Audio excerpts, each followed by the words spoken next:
Welcome students. मैंने इससे पिछले लेक्चर में आपको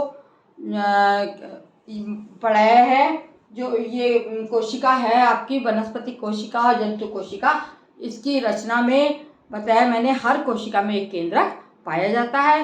केंद्रक के भाग मैंने बताए थे आपको कि केंद्रक कला, केंद्रक द्रव और गुणसूत्र, तीनों मैंने आपको इसके भाग बताए। जो कोश इसके अंदर जो द्रव भरा होता है उसे केंद्रक द्रव कहते हैं और बाहर जो मेम्ब्रेन होती है उसे केंद्रक कला कहा जाता है। और सबसे इम्पोर्टेंट इसमें तीसरा पार्ट है वो कहलाता है गुण सूत्र। तो आज हम पढ़ेंगे केंद्रक के कार्य कौन कौन से होते हैं, ये आपको बताया जा रहा है। जंतु कोशिका, वनस्पति कोशिका दोनों में ही ये पाए जाते हैं।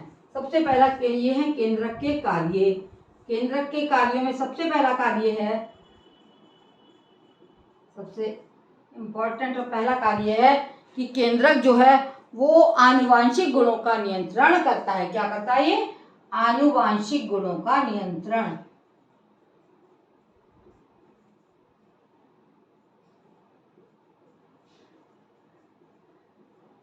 आनुवांशिक गुणों का नियंत्रण किस तरह होता है कि माता पिता से जब जिस समय सेल डिवीजन होता है तो जो ये क्रोमोसोम होते हैं ये दो उसके बने होते हैं।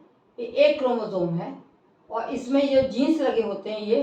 तो जब जिस समय सेल विभाजन, कोशिका विभाजन होता है तो ये जीन्स अलग अलग होके ये अलग हो जाएगा धागा, ये अलग हो जाएगा।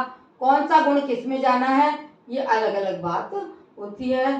कौन सा हर जीन जो है वो एक उसके लिए रेस्पॉन्सिबल होता है। कोई बालों के रंग के लिए, कोई चेहरे के रंग के लिए, कोई आँख के लिए रंग के लिए, कोई हमारी लंबाई के लिए, कोई हमारे जो हाथ और पैरों की बनावट है उसके लिए निश्चित होता है।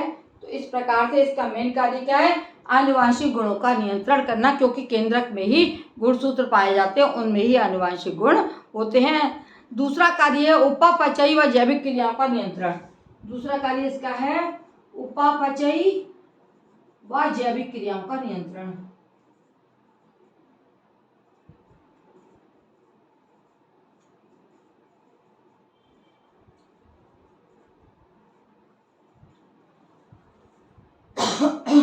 उपापचयी क्रियाएं क्या होती हैं?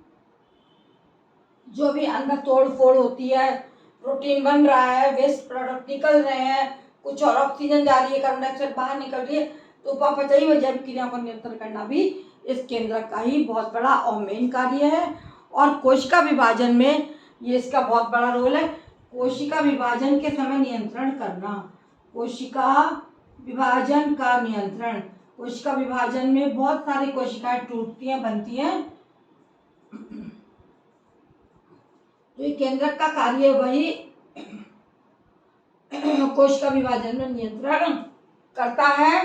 कितनी कोशिका टूट के कौन सी कोशिका में कौन सा जीन जाएगा, कौन सा क्रोमोसोम्स का क्रोमेटेड जाएगा, ये सब नियंत्रण केंद्रक का ही कार्य होता है। और डीएनए की पुनरावृत्ति व अबा अनुलेखन में सहायक है। चौथा है डीएनए की पुनरावृत्ति, दोबारा बनाना हो तो पुनरावृत्ति व अभिलेखन में सहायक।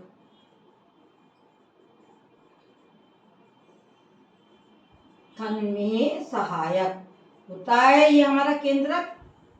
डीएनए जो है प्रोटीन सिंथेसिस के समय डीएनए का कार्य होता है प्रोटीन्स को बनाना। ये हमारे आनुवांशिक लक्षणों को बताते हैं, तो इनकी पुनरावृत्ति करना, इनका अनुलेखन करना भी इसका कार्य होता है। और पांचवा कार्य प्रोटीन निर्माण में सहायक है ये, क्योंकि इसी पर डीएनए होते हैं, प्रोटीन निर्माण में सहायक होता है। इस प्रकार से आपको दोनों ही कोशिकाओं में जो केंद्रक है उसके बारे में बताया गया है।